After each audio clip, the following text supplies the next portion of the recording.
अगर एक अच्छा स्टार्टअप है तो potentially you will get to work with everybody in the company, right? Like founders के साथ काम करने को मिलेगा, स्टार्टअप के अंदर सब एरियाज के बारे में थोड़ा सीखने को मिलेगा। लार्जर कंपनी क्या होगा पता है कि ये चलेगा, अब इसको हमें बहुत अच्छे से बनाना है। This is one of the most important factors, because ये डिसाइड करेगा तुम्हारा करियर का ग्रोथ कैसा होने वाला है, कर्व कैसा होने वाला है। So the kind of growth in terms of your designation, in terms of your responsibility, in terms of your work, in terms of your salary, all of that can be much faster in case of, ठीक है? You will never make money from your salary, you will make money from your...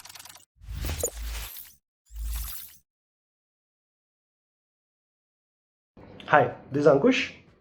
and यार मैंने पिछली कुछ videos के अंदर मैं हमेशा बोलता हूँ कि यार स्टार्टअप्स को भी कंसिडर करो, सिर्फ बड़ी कंपनियों को कंसिडर मत करो, बिकॉज बहुत अमेजिंग स्टार्टअप्स हैं और बहुत सारे फायदे हैं स्टार्टअप्स के अंदर काम करने के कंपेयर टू बड़ी कंपनी। ऐसा नहीं है कि बड़ी कंपनी में काम करने के कोई फायदा नहीं है, obviously there are benefits like job security वाली एक जो फीलिंग होती है ना, कई बार सैलरी वहाँ पे ज़्यादा होती है, बट दूसरी साइड पे भी कुछ फायदे हैं। So let's quickly talk about 5 reasons और 5 डिफरेंट क्राइटेरिया जिसके बेसिस पे हमें डिसाइड करना चाहिए हमारे लिए क्या सही जगह है, ठीक है? So will talk about 5 things that includes, will talk about people, कैसे लोगों का काम करने को मिलेगा, विल टॉक अबाउट कहाँ पे ज़्यादा सीखने को मिलेगा, will talk about job security का कैसे कहाँ पर ज़्यादा होगी, कैसे होगा मैनेज, ग्रोथ कहाँ पे ज़्यादा होगी, राइट? एंड सैलरी का कैसे कंपैरिजन करें। सो सब चीज़ों के बारे में बात करेंगे, प्लीज़ एंड तक रुको and we will understand exactly कैसे डिसाइड करें कि हमें स्टार्टअप में जाना चाहिए या बड़ी कंपनी में जाना चाहिए। Okay, perfect. सो देखो, अब जब अगर हमें सोचना है कि हमारे पास मान लो 2 ऑफर है, एक स्टार्टअप से है और एक लार्ज प्रोडक्ट कंपनी से है। So one thing that I will always in this whole video I am going to assume कि अच्छे स्टार्टअप से है, ठीक है? ऐसा नहीं है कि कोई रैंडम गंदा सा स्टार्टअप है जहाँ पे अच्छे लोग भी नहीं है, जहाँ पर अच्छा काम भी नहीं कर रहे हैं, तो ऐसी नहीं बात करो। लाइक आई एम अज्यूमिंग कहीं से ऑफर है तो दैट इज समथिंग जहाँ पर तुम जाना चाहते हो, that is you are excited about it, है ना? अब इन दोनों को हम कैसे कंपेयर करें? सो एज आई सेड, सबसे पहले what we should consider is the kind of people we will get to work with. अगर तुम एक लार्ज प्रोडक्ट कंपनी में जाओगे, मोस्ट लाइकली तुम्हें तुम्हारे जैसे लोगों के साथ काम करने को मिलेगा। इसका क्या मतलब है? देखो, तुम्हें पता है उस कंपनी का हायरिंग स्टैंडर्ड कैसा है। अगर बहुत अच्छा है तो तुम ऑब्वियसली उस लेवल पे हो एंड तुम्हें अपने जैसे सिमिलर लोगों के साथ काम करने को मिलेगा। तुम्हारे मैनेजर होंगे, ठीक है, बट 1-2 साल सीनियर लोग भी होंगे, तुम्हें उनके साथ काम करने को मिलेगा, ठीक है? बट अगर एक स्टार्टअप की बात करेंगे, अगर एक अच्छा स्टार्टअप है तो potentially you will get to work with everybody in the company, right? Like founders के साथ काम करने को मिलेगा जो कि हो सकता है बहुत ज़्यादा एक्सपीरियंस्ड हो, उन्होंने पहले कोई स्टार्टअप बनाया हो पूरा एंड टू एंड, है ना? तो the kind of people you get to work with startups के अंदर बहुत वेरिड है, तो हमें बहुत सोच समझ के ऐसे स्टार्टअप में जाना चाहिए जहाँ पे अच्छे लोगों के साथ काम करने को मिलेगा। बट आई डू बिलीव अगर एक अच्छे स्टार्टअप में जाने को मिल रहा है तो you will get to work with better people in a startup. And when I say better, I just mean people who would have more experience, people who would know, like सिर्फ take के बारे में नहीं सोच रहे हैं ना, सब चीज़ों के बारे में सोच रहे हैं। ऐसे लोग हैं हमें डील करने को मिलेगा, फाउंडर्स का डील करने को मिलेगा, रादर देन हमें सिर्फ अपने एज ग्रुप के या अपने से 2-3 साल सीनियर, 4 साल सीनियर लोगों के साथ या रिलेटिवली सिर्फ टेक एक्सपीरियंस वाले लोगों के साथ काम करने को मिलेगा in a larger product company. That being said, किसी के लिए हो सकता है ये ज़्यादा जरूरी हो कि मेरे को सिर्फ ऐसे लोगों का डील करना है जिनको टेक बहुत अच्छे से आता है, which is absolutely okay, right? But this is one thing that you should consider when you are deciding between a startup and a large product company. Okay. Second very important criteria that you should look for, especially early on in your career. अभी अगर तुम fresher हो, 2 साल का experience है, 3 साल का experience है, तो ये बहुत ही ज़्यादा इंपॉर्टेंट है, that is learning. How much will you learn? This is one of the most important factors, because ये डिसाइड करेगा तुम्हारा करियर का ग्रोथ कैसा होने वाला है, कर्व कैसा होने वाला है, ठीक है? सो अगर तुम किसी स्टार्टअप में हो, mostly you will have far more responsibility, because तुम्हें कोई सिस्टम पूरा एंड टू एंड देखना होगा कंपेयर टू अगर तुम्हें किसी बड़ी कंपनी में होगे जहां पर तुम्हें specifically we need to look at let's say एक लाइक 10,000 लोगों की वो है, 10,000 सॉफ्टवेयर इंजीनियर है, उसमें से तुम एक टीम में हो जो उसमें 15 लोग हैं, तो automatically if you will think of this then there are like 60-70 or no actually 600 different teams which are actually there and तुम उसमें से एक टीम का पार्ट हो, राइट? सो इतना बड़ा सिस्टम है, तुम उसमें से एक छोटे सिस्टम के छोटा सा पार्ट हो जो तुम कर रहे हो, विच इज ग्रेट बिकॉज उसमें तुम्हें डेप्थ में काम करने को मिलेगा। बट अगर एक स्टार्टअप में जाओगे तो तुम्हें ब्रेड्थ में काम करने को मिलेगा। So you need to decide what is more exciting for you, right? And when I say startup के अंदर ब्रेथ में काम करने को मिलेगा, इसका मतलब है टेक में भी सीखने को मिलेगा, थोड़ा बहुत मार्केटिंग में क्या हो रहा है वो भी सीखने को मिलेगा, थोड़ा बहुत सेल्स में क्या हो रहा है वो भी सीखने को मिलेगा, सब एरियाज के बारे में थोड़ा थोड़ा थोड़ा सीखने को मिलेगा।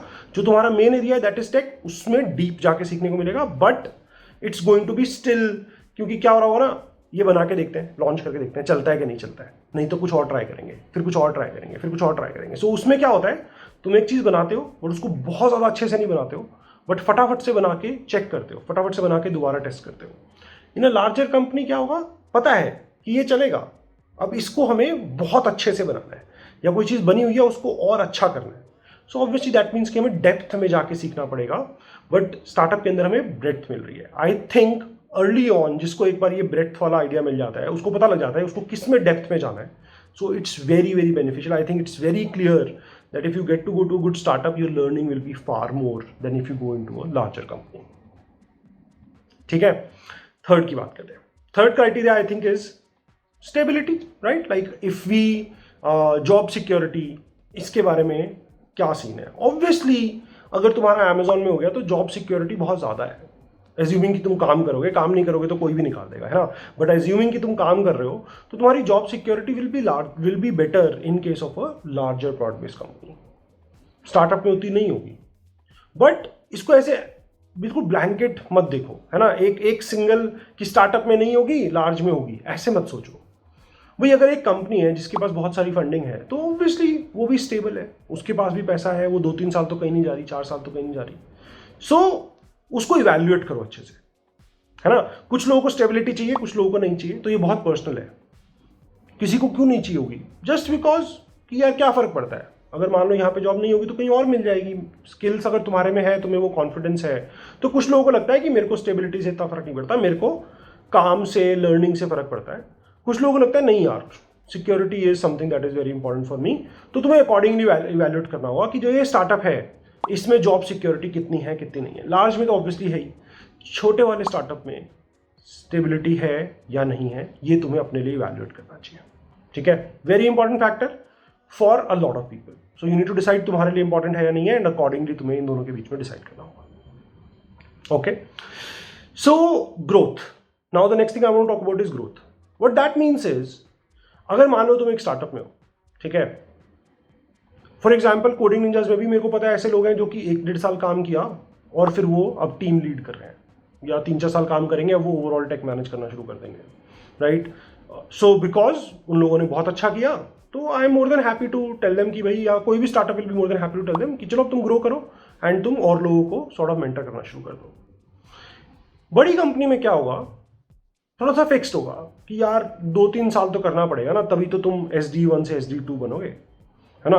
ऐसा थोड़ी 6 महीने बना देंगे, साल में बना देंगे, 2-3 साल तो करना पड़ेगा। And there like a fixed path, and थोड़ा, एंड ऐसा नहीं है कि 3 साल में बन ही जाओगे, वो तो ऑब्वियसली अच्छा करोगे तो बनोगे, यहाँ पर भी अच्छा करोगे तभी बनोगे, बट यहाँ पर growth can be very very quick. सोच के देखो, तुमने एक कंपनी ज्वाइन करी जिसमें 10 लोग थे, अब जब वो 100 लोग हो जाएंगे उस कंपनी में, तो तुम तो बहुत सीनियर हो गए ना ऑटोमेटिकली। अगर मान लो 2 साल के अंदर कंपनी के अंदर 100 लोग हो गए, तो 2 साल के अंदर तुम तो बेसिकली बहुत ही ज़्यादा सीनियर हो जाओगे अगर तुमने अच्छे से काम किया होगा तो। So the kind of growth in terms of your designation, in terms of your responsibility, in terms of your work, in terms of your salary, all of that can be much faster in case of a startup rather than in case of a large product-based companies. ठीक है? So this is 4th thing that I think all of you should definitely consider when you are deciding between two. 5th is salary. I'm sure सबसे ज़्यादा important, और नहीं तो एक बहुत ही important factor बहुत सारे लोगों के लिए है salary, which is absolutely great, right? Like salary obviously important है यार, मतलब सबको चाहिए पैसा, बट अब जब हम सैलरी की बात कर रहे हैं तो I think in most cases you need to be very very careful कि कोई तुम्हें कितनी सैलरी दे रहा है, हमें बेस कितना मिल रहा है, बोनस कितना मिल रहा है, स्टॉक्स कितने मिल रहे हैं, ये सब फैक्टर्स हमें अच्छे से देख के करने चाहिए। देखो, स्टॉक्स बहुत सही होते हैं, स्टॉक्स में कोई फाइट नहीं है, बट कुछ कंपनीज क्या करती हैं, 4 साल के स्टॉक मिला के इकट्ठा काउंट कर देते हैं और बोलते हैं तुम्हारे CTC में ऐड कर दिया। मतलब मेरी 15 लाख की जॉब है, बेस सैलरी, और मुझे बोल रहे हैं तुम्हें 20 लाख के स्टॉक मिलेंगे। बहुत बढ़िया, अगर 20 लाख के मिलेंगे हर साल तो, पर वो हर साल नहीं मिलते हैं, वो 20 साल के 4 साल में मिलने चाहिए। तो यार फिर वो 4 साल में डिवाइड करना चाहिए ना, उसको तुम एक साथ कैसे ऐड कर दोगे? तो be careful about this. In general I do feel बहुत बारी क्या होगा ऑल्दो स्टार्टअप्स में भी बहुत पैसा मिलता है, ऐसा नहीं है कि स्टार्टअप्स में कम पैसा मिलता है और लार्ज कंपनी में ज़्यादा मिलता है, बट स्टिल डिफरेंस कभी कभी होता है कि large companies tend to be able to afford more, तो वो ज़्यादा पैसा दे देती हैं कंपेयर टू स्टार्टअप जितना देंगे। बट मोस्टली स्टार्टअप्स उसको थोड़ा इक्विटी से मैनेज कर लेते हैं कि हम तुम्हें थोड़े से स्टॉक्स दे देते हैं। Now you need to understand, this is something that you need to take a call, कि तुम्हें क्या लगता है वो कंपनी अच्छा करेगी नहीं करेगी, तुम उस पर बेट लेना चाहते हो कि नहीं लेना चाहते हो, तुम उसमें इक्विटी में इन्वेस्ट करना चाहते हो कि नहीं करना चाहते हो, वो स्टॉक्स तुम्हें चाहिए कि नहीं चाहिए। यूजलेस नहीं होते हैं, ठीक है। स्टॉक्स आर वन थिंग जिससे लोग अमीर होते हैं, सैलरी से नहीं होते हैं, ठीक है। You will never make money from your salary, you will make money from your stocks. So for example, अगर किसी ने पेटीएम बहुत जल्दी ज्वाइन किया था तो अब उसके पास बहुत सारा पैसा हुआ। जब फ्लिपकार्ट, वॉलमार्ट ने खरीदा फ्लिपकार्ट को तो बहुत सारे लोगों के पास बहुत सारा पैसा आ गया था, नॉट बिकॉज उनकी सैलरी बढ़ गई थी, बिकॉज वो अर्ली एम्प्लॉय थे, उनके पास स्टॉक्स थे। So stocks are very very important, but it's your call. If you believe कि कंपनी बहुत बढ़िया करेगी तो stocks can be a good bet, and उसको डेफिनेटली अपने पूरे डिसीजन के अंदर सोच के करो कि भाई कहाँ पर कितना पैसा है, कहाँ पर क्या हो रहा है। But one thing you need to realise is, तुम्हारा करियर, मान लो तुम अभी 21, 22, 24 साल के हो, तुम्हारा करियर 50-55 साल तक तो चलेगा, 60 तक चलेगा शायद, और लंबा भी चल सकता है, कम भी हो सकता है। It's a very very long journey. पहले 1 साल 2 साल में क्या कमा रहे हो, बहुत ही छोटा अमाउंट होगा, मतलब जितना तुम पहले 1 साल में कमा रहे हो वो तो तुम अगले 10 साल के बाद तुम्हारी मंथली इनकम टाइप्स हो जाएगी, है ना, 15 साल के बाद तुम्हारी मंथली इनकम टाइप्स हो जाएगी। तो अब उसके ऊपर ऑप्टिमाइज करने से ज़्यादा ज़रूरी है कि हमें अपने ग्राफ के ऊपर ऑप्टिमाइज करना है। ग्राफ के ऊपर मतलब पहले साल में थोड़ी कम भी है, बट अगर मैं स्टीप कर सकता हूँ ग्राफ को कि 3-4 साल के बाद ग्रोथ मेरी बहुत ही क्रेजी हो जाएगी, that is the best way to make money, है ना। पहले साल में कितना कमा रहे हैं वो इतना इंपॉर्टेंट नहीं है, बट एंड हम सब शॉर्ट टर्म सोचते हैं, तो that is okay, but I am just trying to help you understand कि जो ये ग्राफ है ये बाद में अगर स्टीप होगा तो बाद में जो तुम्हें ग्रोथ मिलेगी वो एक्चुअल मनी होगी जो तुम बनाओगे।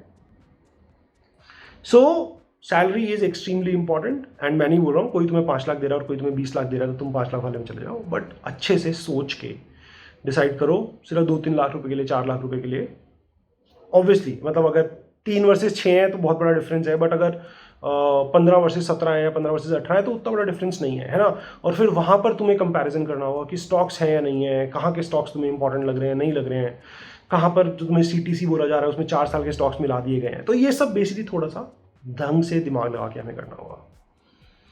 सो टू सम इट अप, लोग कहाँ पे अच्छे हैं, कहाँ हमें सीखने को ज़्यादा मिलेगा, कहाँ जॉब सिक्योरिटी है या नहीं है, कहाँ पे हमारी ग्रोथ ज़्यादा होगी और कहाँ पे हमें सैलरी ज़्यादा मिलेगी या नहीं मिलेगी, ये 5 हमारे पास डिफरेंट क्राइटेरिया है जिसके बेसिस पे हमें डिसाइड करना चाहिए कौन सी कंपनी हमारे लिए सही है या नहीं है। मेरी recommendation to most of you, अगर तुम्हारे पास सही स्किल्स हैं, पहले 2-3 साल 4 साल स्टार्टअप्स में लगा के देखो, you will learn a lot, you will grow a lot, and eventually it's going to be like तुम्हारा करियर बहुत डिफरेंट डायरेक्शन लेगा कंपेयर टू अगर हम एक सेट पाथ फॉलो करेंगे तो, ठीक है। Perfect, I hope this is helpful, and अगर इट हैज़ बीन हेल्पफुल तो please do comment and share whatever your feeling is. कोई क्वेश्चन है मेरे लिए तो प्लीज़ कॉमेंट करो and I will be happy to answer. Thank you.